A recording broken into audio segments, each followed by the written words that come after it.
Punjabi novel ਟਾਵਾਂ ਟਾਵਾਂ ਤਾਰਾ ਕਿਸ਼ਤ number 52। ਅਗਲੀ ਸਵੇਰ ਨੂੰ ਉਹ ਸੌਂ ਕੇ ਉੱਠਿਆ ਤੇ ਇਹ ਚਿਤਾਰ ਕੇ ਬੜਾ ਸਵਾਦ ਆਇਆ ਉਸ ਭਈ ਅੱਜ ਪਹਿਲੀ ਵਾਰੀ ਨੌਕਰੀ ਤੇ ਜਾਣਾ ਹੈ। ਪਰ ਪਤਾ ਨਹੀਂ 9 ਕਦੋਂ ਵੱਜਣਗੇ ਤੇ ਇਹ ਵੇਲਾ ਕਿਸ ਤਰ੍ਹਾਂ ਲੰਘੇਗਾ। ਉਹਦਾ ਜੀ ਚਾਹੁੰਦਾ ਹੁਣੇ ਜਾ ਕੇ ਗੇਟ ਅੱਗੇ ਖਲੋ ਜਾਏ ਕਿ ਪਤਾ ਉਹਦੀ ਇੱਕ ਝਲਕ ਨਜ਼ਰ ਆ ਜਾਏ। ਅਸਲ ਵਿੱਚ ਉਹਦੀ ਸੂਰਤ ਉਹਦੇ ਦਿਲ ਵਿੱਚ ਅਸਰ ਛੱਡ ਕੇ ਦਿਮਾਗ ਵਿੱਚੋਂ ਨਿਕਲ ਜੀ ਗਈ ਸੀ, ਪਰ ਕਿਸੇ ਵੇਲੇ ਯਾਦ ਵੀ ਆ ਜਾਂਦੀ। ਉਹਨੇ ਸੋਚਿਆ ਹੁਣ ਤੱਕੇਗਾ ਤੇ ਚੰਗੀ ਤਰ੍ਹਾਂ ਸਬਕ ਵਾਂਗੂ ਪਕਾ ਲਵੇਗਾ। ਬਾ ਜੀ ਤੇ ਭਾਬੀ ਨੂੰ ਉਹਨੇ ਬਾਕੀ ਸਭ ਕੁਝ ਤੇ ਠੀਕ ਦੱਸਿਆ, ਸਿਰਫ ਇਹ ਨਹੀਂ ਦੱਸਿਆ ਵੀ ਐਡਵੋਕੇਟ SM ਖਾਲਿਦ ਉਮੀਦਵਾਰ ਸੂਬਾਈ ਅਸੈਂਬਲੀ ਅੱਜ ਕੱਲ੍ਹ ਦਫ਼ਤਰ ਆਪਣੇ ਘਰ ਵਿੱਚ ਲਾਇਆ ਹੋਇਆ ਹੈ। ਉਹ ਇਹੋ ਸਮਝਦੇ ਵੀ ਡਿਸਟ੍ਰਿਕਟ ਕੋਰਟ ਵਿੱਚ ਦਫ਼ਤਰ ਹੋਵੇਗਾ। ਉਹਨੇ ਉਹਨਾਂ ਦੀ ਬਾਂਝੀ ਜਾਂ ਭਤੀਜੀ ਬਾਰੇ ਤੇ ਉੱਕਾ ਥੋ ਹੀ ਨਾ ਲੱਗਣ ਦਿੱਤਾ, ਨਾ ਇਹ ਦੱਸਣ ਦੀ ਲੋੜ ਸੀ। ਉਹਦੇ ਭਾਜੀ ਆਖਿਆ ਚਲੋ ਚੰਗਾ ਏ, ਤੇਰਾ ਆਪਣਾ ਜੇਬ ਖਰਚ ਪੂਰਾ ਹੁੰਦਾ ਰਹੇਗਾ, ਮੇਰਾ ਤੇ ਹੱਥ ਤੰਗ ਹੀ ਰਹਿੰਦਾ ਏ। ਬਾਜੀ ਨੂੰ ਤੇ ਖੈਰ ਕੇ ਪਤਾ ਲੱਗਣਾ ਸੀ, ਪਰ ਭਾਬੀ ਹਿਸਾਬ ਵਿੱਚ ਜਿੰਨੀ ਕਮਜ਼ੋਰ ਸੀ ਇਹੋ ਜਿਹੀਆਂ ਗੱਲਾਂ ਵਿੱਚ ਓਨੀ ਹੁਸ਼ਿਆਰ। ਅੱਬਾ ਜੀ ਆਖਦੇ ਸਨ ਇਹਨਾਂ ਜ਼ਨਾਨੀਆਂ ਦੀ ਇੱਕ ਰਗ ਵੱਖਰੀ ਹੁੰਦੀ ਏ, ਕੁਝ ਗੱਲਾਂ ਦਾ ਉਹਨਾਂ ਨੂੰ ਦੱਸਿਆਂ ਬਗੈਰ ਆਪੂ ਪਤਾ ਲੱਗ ਜਾਂਦਾ ਏ। ਉਹ ਸਾਰਾ ਦਿਨ ਉਹਨੂੰ ਇੰਜ ਤੱਕਦੀ ਰਹੀ ਸੀ ਜਿਵੇਂ ਖੁਫੀਆ ਪੁਲਿਸ ਵਾਲੇ ਕਿਸੇ ਮੁਸ਼ਤਬੇ ਨੂੰ। ਉਹ ਜਿੰਨਾ ਲੜ ਕੁੰਝਦਾ ਭਾਬੀ ਨੂੰ ਹੋਰ ਸ਼ੱਕ ਪੈਂਦਾ ਭਈ ਕੋਈ ਗੱਲ ਜ਼ਰੂਰ ਏ। ਉਹ ਜਿਹੜੀ ਗੱਲ ਕਰਦਾ, ਜਿਹੜਾ ਕੰਮ ਕਰਦਾ, ਉਹ ਵੇਖ ਵੇਖ ਕੇ ਵਿੱਚੋਂ ਵਿੱਚ ਮੁਸਕਾਏ ਪਰ ਮੂੰਹੋਂ ਕੁਝ ਨਾ ਆਖੇ। ਅਖੀਰ ਉਹਦੇ ਕੋਲੋਂ ਨਾ ਰਿਹਾ ਗਿਆ। ਉਸ ਆਖਿਆ ਭਾਬੀ ਤੁਸੀਂ ਕੱਲ੍ਹ ਦੇ ਮੈਨੂੰ ਹੋਰ ਤਰ੍ਹਾਂ ਵੇਖ ਰਹੇ ਹੋ, ਤੂੰ ਵੀ ਤੇ ਅੱਜ ਹੋਰੀ ਤਰ੍ਹਾਂ ਨਾ ਦਿਸਣਾ ਹੈ ਨਾ। ਭਾਬੀ ਹੋਰ ਮੁਸਕਾਈ। ਨਾ ਮੈਂ ਕਿਹੜਾ ਕੋਈ ਅਚਰਜ ਕੰਮ ਕੀਤਾ ਹੈ ਅੱਜ। ਅਚਰਜ ਕੰਮ ਤੇ ਕੋਈ ਨਹੀਂ ਕੀਤਾ, ਪਰ ਇੱਕ ਤੇ ਤੂੰ ਕੰਮ ਬਹੁ ਕੀਤੇ ਨੇ, ਜੁੱਤੀਆਂ ਪਾਲਿਸ਼ ਕੀਤੀਆਂ ਨੇ, ਕੱਪੜੇ ਇਸਤਰੀ ਕੀਤੇ ਨੇ, ਹਜਾਮਤ ਬਣਵਾਈ ਏ ਤੇ ਮਾੜੀਆਂ ਸਾਰੀਆਂ ਫਟੀਕਾਂ ਹੱਸ ਕੇ ਪੂਰੀਆਂ ਕੀਤੀਆਂ ਨੇ। ਕੱਲ੍ਹ ਨਾ ਤੂੰ ਬੋਲਣਾ ਵੀ ਚੰਗੇ ਸੁਭਾਅ ਨਾਲ ਹੈ। ਸੱਚੀ ਦੱਸ ਬੇਈਮਾਨਾ, ਅਸਲ ਗੱਲ ਕੀ ਏ? ਤੂੰ ਨੌਕਰੀ ਤੇ ਜੁਲਿਆ ਹੈ ਜਾਂ ਕਿ ਮੈਂ ਅੱਗੇ ਜੁੱਤੀਆਂ ਪਾਲਿਸ਼ ਨਹੀਂ ਕਰਦਾ ਤੇ ਇਸਤਰੀ ਤੁਸੀਂ ਕਰਕੇ ਦਿੰਦੇ ਹੋ? ਉਹਨੇ ਉੱਤੋਂ ਵਾਲੀ ਖਫਕੀ ਵਿਖਾਈ। ਠੀਕ ਏ, ਪਰ ਵਿੱਚ ਕੋਈ ਹੋਰ ਗੱਲ ਜ਼ਰੂਰ ਏ। ਅੱਜ ਪਹਿਲੀ ਵਾਰੀ ਨੌਕਰੀ ਤੇ ਜਾ ਰਿਹਾ, ਥੋੜ੍ਹੀ ਬਹੁਤ ਐਕਸਾਈਟਮੈਂਟ ਤੇ ਹੁੰਦੀ ਏ ਭਾਬੀ, ਮੇਰਾ ਮਤਲਬ ਏ। ਸਮਝ ਗਈ ਹਾਂ, ਪਰ ਇੱਕ ਗੱਲ ਦੱਸਾਂ ਹੀ। ਦੱਸੋ। ਬੰਦੇ ਦੀਆਂ ਅੱਖਾਂ ਝੂਠ ਨਹੀਂ ਬੋਲੀ ਸਕਣੀਆਂ। ਇਹਨਾਂ ਕੀ ਐਨਕਾਂ ਵਿੱਚ ਲੁਕਾਇਆ ਤੇ ਜਾ ਸਕਣਾ ਹੈ, ਪਰ ਇਹਨਾਂ ਤੋਂ ਕੂੜੀ ਗਵਾਹੀ ਨਹੀਂ ਦਿਵਾਈ ਜਾ ਸਕਣੀ। ਜੇ ਤੁਸੀਂ ਇਹ ਸਮਝਦੇ ਹੋ ਤੇ ਮੈਂ ਨਹੀਂ ਜਾਂਦਾ ਇਹੋ ਜਿਹੀ ਨੌਕਰੀ ਤੇ। ਉਹਨੇ ਐਨਕ ਲਾ ਕੇ ਮੱਥੇ ਦੇ ਵੱਟ ਵਿਖਾਏ। ਨਹੀਂ ਵੇ, ਤੂੰ ਜਮ ਜਾ। ਭਾਬੀ ਦਾ ਲਹਿਜਾ ਬਦਲ ਗਿਆ। ਮੈਂ ਤੇ ਐਵੇਂ ਲੱਗੀ ਰਹਿੰਦੀ ਹਾਂ ਲਾਡੀ।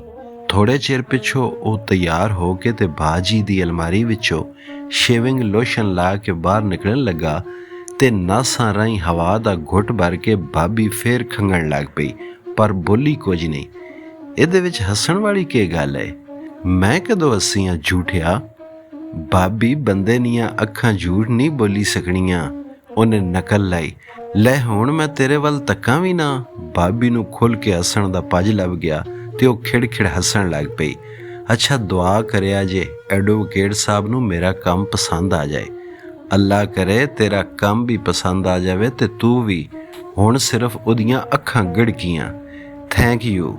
ਖੈਰੀ ਨਾਲ ਜਾ ਤੇ ਖੈਰੀ ਨਾਲ ਆ। ਭਾਬੀ ਦੇ ਲਹਿਜੇ ਵਿੱਚ ਮਮਤਾ ਆ ਗਈ। ਬਾਬੇ ਨੂਰ ਮੁਹੰਮਦ ਗੇਟ ਖੋਲ੍ਹਿਆ, ਸਲਾਮ ਦੁਆ ਹੋਈ ਤੇ ਉਹ ਉਹਨੂੰ ਅੰਦਰ ਲੈ ਗਿਆ।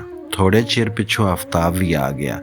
ਦੋਵਾਂ ਦਾ ਤਾਰਫ ਹੋਇਆ ਤੇ ਉਹ ਮੁਕੱਦਮਿਆਂ ਦੀਆਂ ਮਿਸਲਾਂ ਤੇ ਪੇਸ਼ੀਆਂ ਦੀਆਂ ਤਾਰੀਖਾਂ ਬਾਰੇ ਇੱਕ ਦੂਜੀ ਨੂੰ ਪੁੱਛਣ ਦੱਸਣ ਲੱਗ ਪਏ।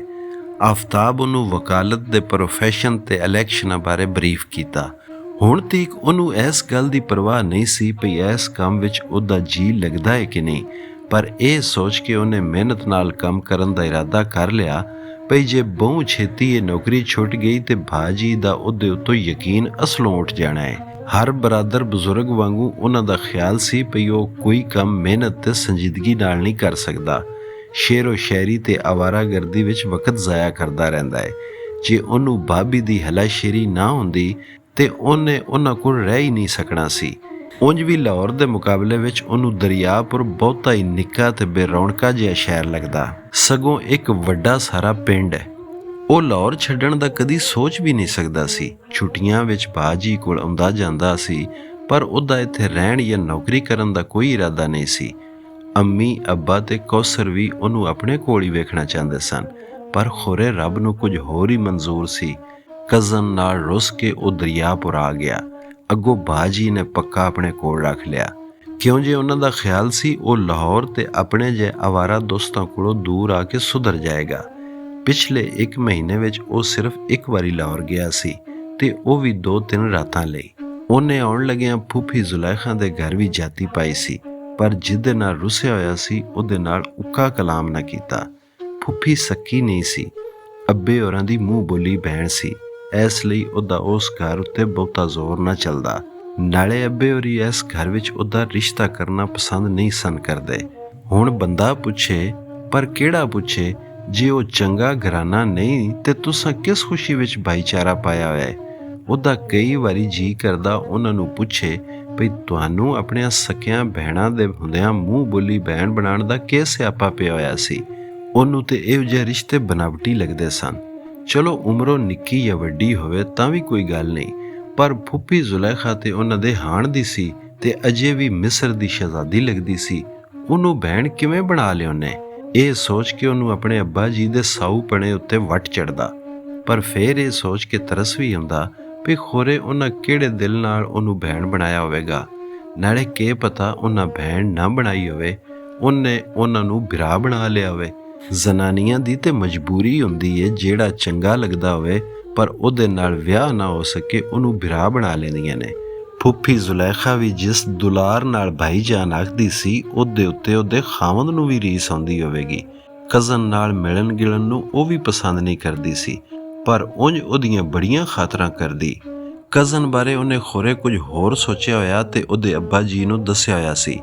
ਉਹਨਾਂ ਦੇ ਸਾਕਾਂ ਸਹਿਣਾ ਦਾ ਕੋਈ ਓੜਕ ਨਹੀਂ ਸੀ, ਹਰ ਵੇਲੇ ਕਟਕ ਚੜੇ ਰਹਿੰਦੇ। ਬਾਟੀ, ਲੋਹਾਰੀ ਤੇ ਮੋਚੀ ਦਰਵਾਜ਼ੇ ਤੋਂ ਲੈ ਕੇ ਸਮਨਾਬਾਦ, ਇਕਬਾਲ ਟਾਊਨ, ਸਾਂਦਾ ਤੇ ਮਾਡਲ ਟਾਊਨ ਤੀਕ ਖੋਰੇ ਕਿੰਨੇ ਕੁ ਰਿਸ਼ਤੇਦਾਰ ਸਨ। ਤੇ ਹੁਣ ਖੈਰ ਨਾਲ ਇੱਕ ਹੋਰ ਟੱਬਰ ਇੰਗਲੈਂਡੋਂ ਪਰਤ ਕੇ ਗੁਲਬਰਗ ਵਿੱਚ ਆ ਵਸਿਆ ਸੀ। ਸਕੂਟਰਾਂ, ਮੋਟਰਸਾਈਕਲਾਂ ਤੇ ਕਾਰਾਂ ਦੀਆਂ ਲੈਣਾਂ ਲੱਗੀਆਂ ਰਹਿੰਦੀਆਂ। ਅੱਖੇ ਗੋਰਾ ਰੰਗ ਨਾ ਕਿਸੇ ਨੂੰ ਰੱਬ ਦੇਵੇ ਤੇ ਸਾਰਾ ਪਿੰਡ ਵੈਰ ਪੈ ਗਿਆ। ਤੰਗ ਜਿਹੀ ਗਲੀ ਹੋਰ ਸੌੜੀ ਹੋ ਜਾਂਦੀ। ਮਹੱਲੇ ਵਾਲੇ ਆਉਂਦਿਆਂ ਜਾਂਦਿਆਂ ਬੜਬੜ ਕਰਦੇ ਰਹਿੰਦੇ। ਇਹ ਗੁਲਬਰਗ ਵਾਲੇ ਰਿਸ਼ਤੇਦਾਰ ਹੀ ਸਨ ਜਿਨ੍ਹਾਂ ਦੀ ਵਜ੍ਹਾ ਤੋਂ ਉਹਦੀ ਕਜ਼ਨ ਨਾਲ ਲੜਾਈ ਹੋਈ ਸੀ। ਇੱਕ ਦਿਨ ਫਿਲਮ ਵੇਖਣ ਗਿਆ ਤੇ ਉਹ ਤਰੰਡੇ ਨਾਲ ਫਿਲਮ ਵੇਖਣ ਪੜੀ ਹੋਈ ਸੀ। ਉਹ ਜਰ ਗਿਆ ਵੀ ਚਲੋ ਕਾਰ ਦੀ ਸਵਾਰੀ ਤੇ ਸੈਰ ਸਪਾਟੇ ਨੂੰ ਐਸ ਉਮਰੇ ਮੁੰਡਿਆਂ ਕੁੜੀਆਂ ਦਾ ਜੀ ਕਰਦਾ ਏ। ਪਰ ਇੱਕ ਦਿਨ ਉਹ ਉਸ ਇੰਗਲੈਂਡੋਂ ਆਏ ਹੋਏ ਕਜ਼ਨ ਨਾਲ ਕੱਲੀ ਕੈਂਟ ਦੇ ਇੱਕ ਰੈਸਟੋਰਾਂਟ ਵਿੱਚ ਦਿਸੀ ਤੇ ਉਹਦੇ ਦਿਲ ਵਿੱਚ ਸ਼ੋਲੇ ਭੜਕਣ ਲੱਗ ਪਏ। ਉਲਾਮਾ ਦੀ ਤੁਸ ਤੇ ਉਲਟਾ ਲੜ ਪਈ। ਅਖੇ ਤੂੰ ਕਿ ਮੇਰੀਆਂ ਜਸੂਸੀਆਂ ਕਰਦਾ ਫਿਰਨਾ ਹੈ ਕਿ ਤੈਨੂੰ ਮੇਰੇ ਉੱਤੇ ਇਤਬਾਰ ਨਹੀਂ? ਲਓ ਜੀ ਵੇਖੋ, ਐਸ ਉਮਰ ਵਿੱਚ ਇਤਬਾਰ ਕੀਤਾ ਜਾ ਸਕਦਾ ਹੈ? ਉਹਨੇ ਆਖਿਆ। ਮੈਨੂੰ ਚੰਗਾ ਨਹੀਂ ਲੱਗਦਾ, ਅੱਗੋਂ ਜਵਾਬ ਦਿੱਤੋਸ।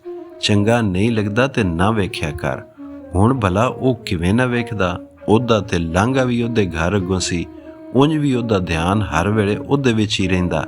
ਇੱਕੋ ਸੂਰਤ ਸੀ ਸ਼ਹਿਰ ਛੱਡ ਦੇਵੇ। ਲੋੜ ਹੋਈ ਉਸ ਤੇ ਆਪੂ ਖਤ ਲਿਖ ਕੇ ਮਾਫੀਆਂ ਮੰਗੇਗੀ, ਨਹੀਂ ਤੇ ਨਾ ਸਹੀ। ਪਰ ਉਸ ਕੋਈ ਖਤ ਨਾ ਲਿਖਿਆ, ਨਾ ਸੁਨੇਹਾ ਗਲਿਆ। ਉਧਰੋਂ ਭਾਬੀ ਤੇ ਭਾਜੀ ਨੂੰ ਮੁਫਤ ਦਾ ਨੌਕਰ ਲੱਭ ਗਿਆ। ਉਹਨਾਂ ਨੌਕਰੀ ਤੇ ਪੜ੍ਹਾਈ ਦਾ ਪੱਜ ਬਣਾ ਕੇ ਕੋਲ ਰੱਖ ਲਿਆ, ਪਰ ਵਿੱਚੋਂ ਦੀ ਸਲਾਹ ਸੀ ਕਿਸੇ ਦਿਨ ਉੱਠ ਕੇ ਲਾਹੌਰ ਟੁਰ ਜਾਏਗਾ।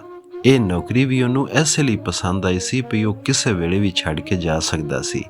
ਪਰ ਕੋਈ ਬੁਲਾਉਂਦਾ ਤੇ ਲਾਹੌਰ ਜਾਂਦਾ, ਜਾਂ ਫਿਰ ਕਜ਼ਨ ਦਾ ਕਿਧਰੇ ਆਪਣੇ ਰਿਸ਼ਤੇਦਾਰਾਂ ਵਿੱਚ ਵਿਆਹ ਹੋ ਜਾਂਦਾ ਤੇ ਉਹ ਗਵਾਂਢੋਂ ਦਫਾ ਹੋ ਜਾਂਦੀ। ਉਂਝ ਜਾਣਾ ਤੇ ਬੜਾ ਔਖਾ ਹੋ ਗਿਆ ਸੀ। ਨੈਣਤਾਰਾ ਉਹਦੇ ਕੋਲੋਂ ਵੱਧ ਕੇ ਸੋਹਣੀ ਤੇ ਕਲਚਰਡ ਸੀ, ਪਰ ਉਹਦੇ ਬਾਰੇ ਬਹੁਤਾ ਸੋਚਣਾ ਬੇਵਕੂਫੀ ਸੀ। ਉਹ ਕਿਸੇ ਹੋਰ ਦੁਨੀਆ ਦੀ ਵਸਨੀਕ ਸੀ, ਉੱਚੀ ਟਾਹਣੀ ਦਾ ਫਲ। ਉਹਦੇ ਪਰੋਂ ਨੌਕਰੀ ਲੱਭ ਗਈ ਸੀ। ਉਹਦੇ ਅੰਕਲ ਕੋਈ ਪੱਕੀ ਨੌਕਰੀ ਵੀ ਦਿਲਵਾ ਸਕਦੇ ਸਨ। ਉਹਨੂੰ ਇਹਦੇ ਬਾਰੇ ਬਹੁਤਾ ਸੀਰੀਅਸ ਨਹੀਂ ਹੋਣਾ ਚਾਹੀਦਾ। ਉਹਦੀਆਂ ਸੋਚਾਂ ਦੀ ਤੰਦ ਟੁੱਟ ਗਈ। ਵਕੀਲ ਹੋਰੀ ਆ ਗਏ। ਉਹ ਸਮਝਦਾ ਰਿਹਾ ਅੰਦਰ ਨੇ, ਪਰ ਉਹ ਸਿੱਧੇ ਕਚਹਿਰੀਓਂ ਆਏ ਸਨ। ਸਲਾਮ ਦੁਆ ਤੋਂ ਪਿੱਛੋਂ ਉਹਨਾਂ ਆਫਤਾਬ ਨੂੰ ਦੱਸਿਆ ਵੀ ਅਗਲੇ ਮਹੀਨੇ ਦੀ 7 ਤਾਰੀਖ ਪੈ ਗਈ ਏ। ਫਿਰ ਉਹ ਦੋਵਾਂ ਨੂੰ ਆਪਣਾ ਆਪਣਾ ਕੰਮ ਤੇ ਡਿਊਟੀਆਂ ਸਮਝਾਉਣ ਲੱਗ ਪਏ। ਉਹਨੇ ਸਿਰ ਹਿਲਾਇਆ। ਠੀਕ ਹੈ ਸਰ। ਯਾਰ ਇਹ ਮੈਨੂੰ ਸਰ ਆਖਣਾ ਹੁਣ ਛੱਡ। ਇਹ ਸਮਝ ਪਈ ਅੱਜ ਤੋਂ ਅਸੀਂ ਇੱਕ ਦੂਜੀ ਦੇ ਦੋਸਤ ਹਾਂ। ਮੇਰੇ ਨਾਲ ਆਫਤਾਬ ਵਾਂਗੂ ਖੁੱਲਾ ਡੁੱਲਾ ਹੋ ਕੇ ਬੇਤਕਲਫੀ ਨਾਲ ਹੱਸ ਬੋਲ। ਗੱਪ ਸ਼ਪ ਲਾ, ਕੋਈ ਲਤੀਫਾ ਯਾਦ ਆ ਜਾਏ ਤੇ ਉਹ ਸੁਣਾ। ਇੰਜ ਸੁੰਗੜ ਕੇ ਬਵੇਂਗਾ ਤੇ ਮੈਨੂੰ ਆਪ ਨੂੰ ਤੇਰੇ ਕੋਲੋਂ ਝਾਕਾ ਹੁੰਦਾ ਰਹੇਗਾ। ਮੈਨੂੰ ਕੰਮ ਨਾਲੋਂ ਤੇਰੀ ਦੋਸਤੀ ਦੀ ਬਹੁਤੀ ਲੋੜ ਹੈ। ਠੀਕ ਹੈ ਸਰ। ਫੇਰ ਸਰ ਹੋਰ ਕੀ ਆਖਾਂ ਜੀ, ਆਫਤਾਬ ਤੇ ਨੈਣਾ ਮੈਨੂੰ ਅੰਕਲ ਆਖਦੇ ਨੇ। ਜੇ ਤੂੰ ਚਾਹਵੇਂ ਤੇ ਮੇਰਾ ਨਾਂ ਵੀ ਸੱਦ ਸਕਣਾ ਹੈ। ਠੀਕ ਹੈ ਅੰਕਲ। ਇਹ ਹੋਈ ਨਾ ਗੱਲ, ਉਹਨਾਂ ਆਖਿਆ ਤੇ ਫੇਰ ਆਵਾਜ਼ ਦਿੱਤੀ, ਨੂਰ ਮੁਹੰਮਦ ਚਾਹ ਤੇ ਪਿਆ ਛੱਡੋ, ਇੱਕ ਨਵਾਂ ਪ੍ਰਾਹੁਣਾ ਆਇਆ ਹੈ। ਆਫਤਾਬ ਫਿਲਮੀ ਅੰਦਾਜ਼ ਵਿੱਚ ਆਖਿਆ, ਨਵਾਂ ਆਇਆ ਹੈ ਪ੍ਰਾਹੁਣਿਆ, ਤੇ ਤਿੰਨੇ ਹੱਸਣ ਲੱਗ ਪਏ।